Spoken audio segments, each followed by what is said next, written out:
بسم اللہ الرحمن الرحیم۔ سورة القدر انا انزلناه فی لیلۃ القدر وما ادراک ما لیلۃ القدر لیلۃ القدر خیر من الف شہر تنزل الملائکۃ والروح فیہا بإذن ربہم من کل امر سلام ہی حتی مطلع الفجر۔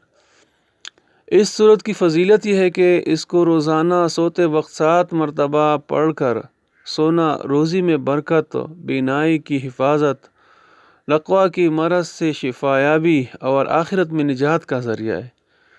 تو ہمیں چاہیے کہ اس صورت کی زیادہ سے زیادہ تلاوت کریں اور تمام قرآن کی تلاوت کریں، لیکن بعض صورت ایسے ہیں کہ ان کے فضائل ذکر ہوئے ہیں احادیث میں، تو انہیں پڑھنے سے انشاءاللہ زیادہ اجر ملے گا اور دنیا آخرت میں کامیابی حاصل ہوگی۔ السلام علیکم۔